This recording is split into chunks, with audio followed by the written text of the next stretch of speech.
का वाक्य है, यह वाक्य उनकी दृष्टि में समाहित हो जाता है। वो भगवान को ही व्यापक रूप से सर्वत्र देखते हैं और उसका ही ये संसार है। जैसा वो चला रहा है हम चल रहे हैं, यही भक्त का लक्षण है। तीसरे हैं अंतरिक्ष। उनसे पूछा, ईश्वर की माया हमको सबको चला रही है, वो माया का स्वरूप क्या है? माया का स्वरूप बताया है मैं और मेरा। व्यक्ति अपने ब्रह्म स्वरूप को भूल जाता है, अपने सनातन संबंधी ईश्वर को भूल जाता है, जिसको भगवान ने कहा ममई वांसो जीव लोके जीव भूता सनातना। नित्य संबंधी ईश्वर है। एक दिन मैंने आपको शुरू में कहा था, मैं बड़े ही जोरदार ढंग से आपको पूछा था, आपके मैं को किसने पैदा किया है? शरीर का जन्म जननी से हुआ और पिता को हमने जनक कहा, लेकिन मैं आप जब प्रयोग कर रहे हो, मैं बोल रहे हो, तो बोलने वाला कौन? शरीर बोल रहा है क्या? देखने वाला कौन? आंखें देख रही हैं कि आंखों के अंदर से आप जब कहते मैंने देखा, तो मैं कौन है? और जब व्यक्ति नहीं देखता, नहीं सुनता, नहीं चलता, तो किसके न होने पर नहीं देखता, नहीं सुनता, नहीं चलता? चेतन। तो तुम्हारे अंदर जो चेतना है उसको किसने पैदा किया? किसी माँ बाप के द्वारा चेतना नहीं पैदा हुई। ध्यान दें, उस चेतना का जो मूल है एक विराट चेतन, वही तो अपना सनातन संबंधी है। उसको भूल करके हम क्षणिक संबंधों में भटक जाते हैं। इसी को बताया माया का मोह। मैं और मोर तोरी है माया, तुलसीदास जी ने कहा। इसी का ही संक्षिप्त निरूपण यहाँ पर हुआ है। हरेश जैसा महामाया तया सम्मोहिते जगत। और ध्यान दें, कहा ये माया जा कैसे सकती है? भगवान ने भी कहा है। इसका उत्तर दिया है प्रबुद्ध ने, ईश्वर की कृपा से। ध्यान देना, ईश्वर की कृपा क्या है? जब आपके अंदर ईश्वर के प्रतिभाव उमड़ता है,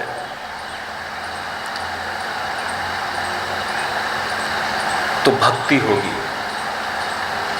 भगवान की भक्ति, जो भगवान की माया है, माया संसार में उलझाती है, और जब भक्ति पैदा हो जाती है तो भगवान भक्ति से बहुत प्रसन्न होते हैं और इसी के साथ माया का वहाँ से वो अपसारण कर लेते हैं। मम माया दुरत्यया। लेकिन जो मेरे भक्त होते हैं उनका मैं उद्धारक बन जाता हूँ। इस तरह से माया के स्वरूप से बचने का साधन बताया ईश्वर की भक्ति। पांचवें है पिप्पलायन। पिप्पलायन से भगवान के स्वरूप पर यदु ने प्रश्न किया है, निमि ने प्रश्न किया है। स्वरूप दो है, निर्गुण निराकार और सगुण साकार। देखो, निर्गुण निराकार ज्ञान गम्य है और सगुण साकार दृष्टिगम्य है। ज्ञानगम्य और दृष्टिगम्य। जो ज्ञानगम्य परमात्मा ब्रह्म है, वही अपनी माया से ईश्वर बनता है और वही जगत का संकल्पक बन करके जब भक्ति प्रबल हो जाती है तो वह अपना रूप बना लेता है। जो जगत को बनाता है वही अपने को आपको बना लेता है। कब? जब भक्त की गहरी इच्छा होती है। कैसे कैसे बना लेता है? तुलसीदास जी वृंदावन में दर्शन के लिए गए और दर्शन के लिए जब सामने खड़े हो गए तो भगवान की झांकी देखी, लेकिन एक हठीलापन आ गया। सब लोग वहाँ पर गोविंद गोविंद गोविंद बोल रहे थे, वहाँ कोई राम बोलने वाला तो था नहीं, लेकिन वो राम राम बोल रहे हैं। तुलसीदास जी अपने आप में आग्रही, तो किसी ने पूछा कि राम राम क्यों बोल रहे हो? तो उन्होंने कहा हम अपने राम को कैसे छोड़ दें? सज्जनों, अपने राम को मत छोड़ना, इतनी जल्दी हम राम को छोड़ देंगे? तुलसी ने कहा अरे हमारे राम में हमारी अगर सच्ची लगन है तो ये बिहारी लाल भी राम बन जाएंगे। लेकिन मन को थोड़ा सा संदेह हो गया कि हमने बोल तो दिया ये, लेकिन सचमुच होते हैं कि नहीं। तो इसी के साथ उन्होंने कहा है, तुलसी मस्तक तब नवै जब धनुष बाण हो हाथ। सचमुच सब लोगों ने देखा कि अचानक कुछ हो गया, जैसे बिजली जैसे चमकी। थोड़ी देर के लिए लोगों को ऐसा लगता है जैसे आंखें चौंधिया सी गई, क्या हुआ कुछ पता न चला। लेकिन तुलसी ने देखा जिन हाथों में मुरली शोभित थी, जिस मस्तक में मयूर पंख दिख रहा था, उसी में स्वर्णिम मुकुट और इसी के साथ धनुष बाण। ये तुलसी जब आग्रह करते हैं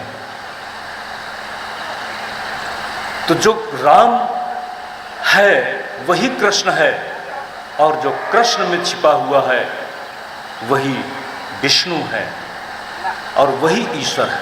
तो सगुण साकार ईश्वर अपने आप को बना डालता है, निज इच्छा निर्मित तनु।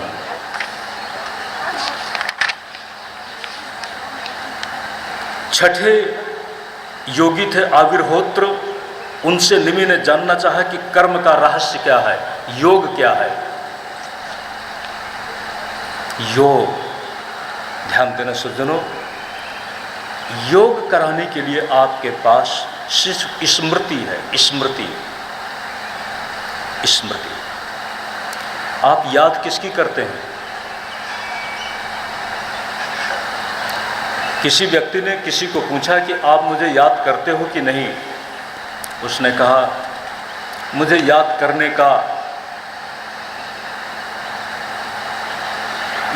की जरूरत नहीं लगी।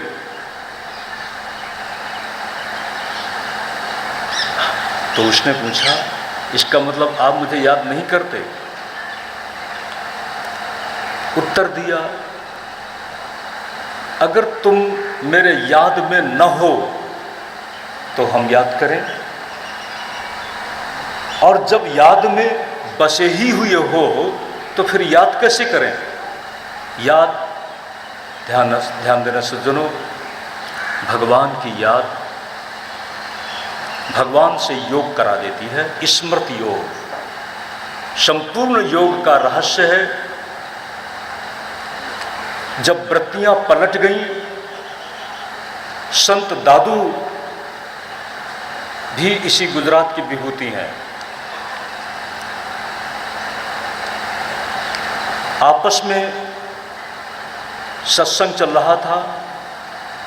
महात्माओं के नाम भी बड़े विचित्र हैं, जैसा कि सौराष्ट्र में बापुओं के नाम बड़े अलग ढंग से हैं, आप जानते हैं। हमारे महात्माओं के नाम भी बड़े कभी कभी अटपटे होते हैं। तो किसी का नाम था पलटू दास। पलटू दास से पूछा कि गुरु की महिमा क्या है? पलटू दास ने कहा गुरु की महिमा यही है कि मैं पलटू दास बन गया। कैसे बन गया? उन्होंने मुझे पलट दिया। कैसे पलट दिया? मुझको जिन आँखों से मैं संसार को देखता था, उन आँखों को पलट दिया, मोड़ दे दिया। पलट दई मुरी नयन पुतरिया। इससे मेरा नाम पलटू दास पड़ गया। ध्यान दो, योग क्या कहता है? सामान्य रूप से तुम्हारी चित्त वृत्तियां जब संसार का विषय कर रही हैं, योगः चित्त वृत्ति निरोधा, योग की यही परिभाषा है। यह है महर्षि पतंजलि की परिभाषा। और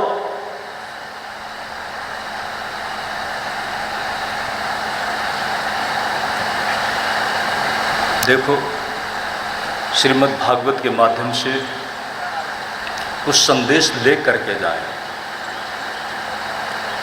महर्षि पतंजलि की परिभाषा है योगस चित्त वृत्ति निरोधा।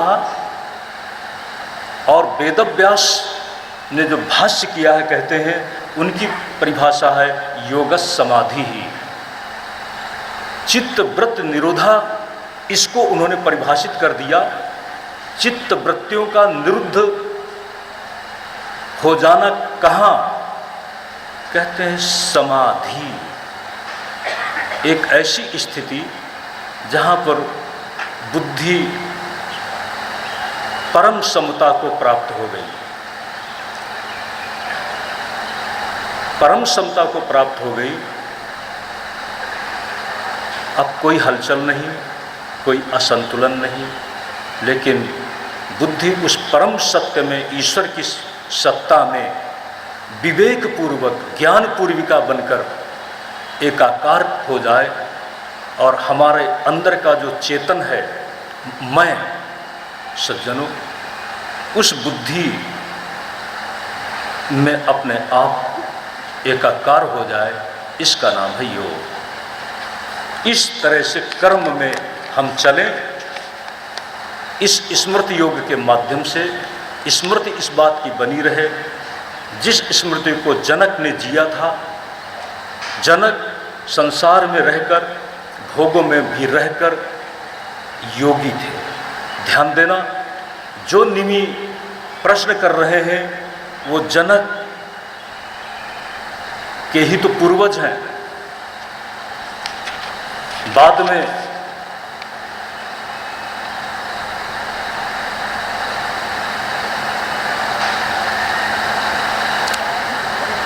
जो सातवें हैं ध्रुमिल, उनके सामने प्रश्न किया है कि वो परमात्मा अवतार कैसे ले लेता है।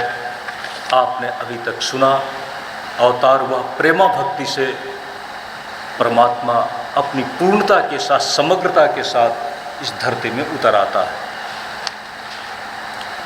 आठवें ऋषि हैं चमस।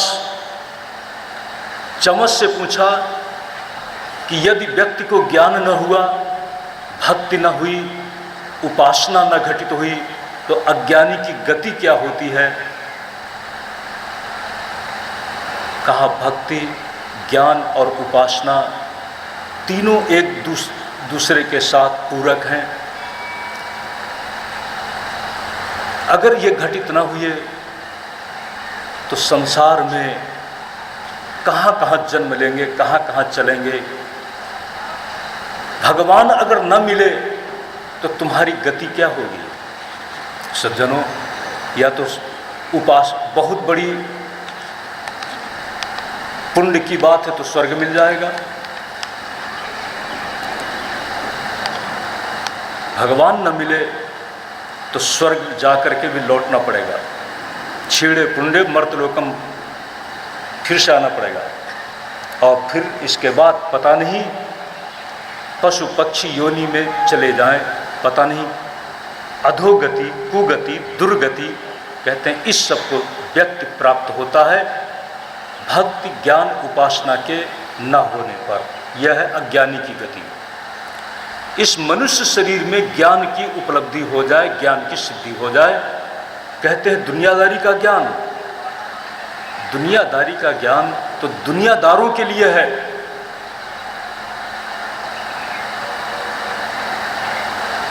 तुम्हारे हर ज्ञान का प्रयोग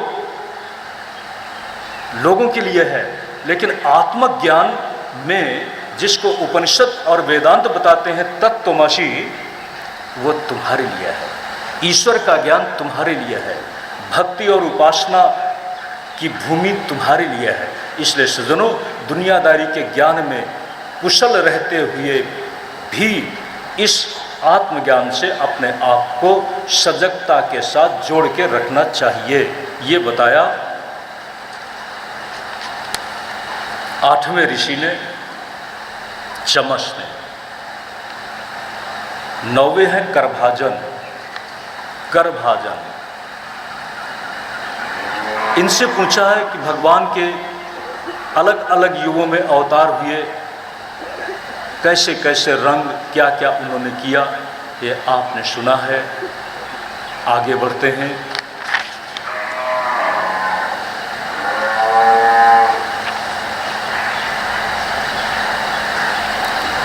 भगवान श्री कृष्ण जानते थे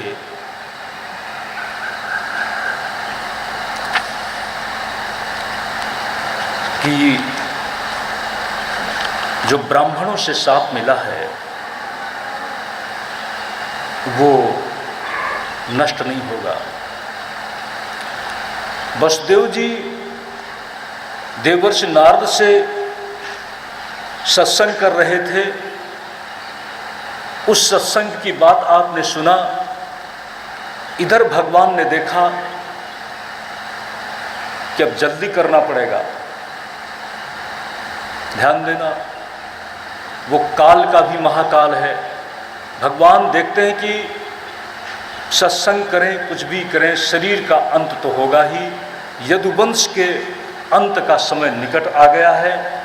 एक दिन उन्होंने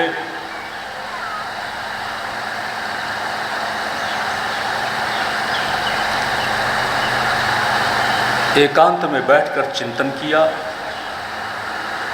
अब क्या करना होगा, अब मेरी क्या भूमिका इस धरती में शेष रह गई है।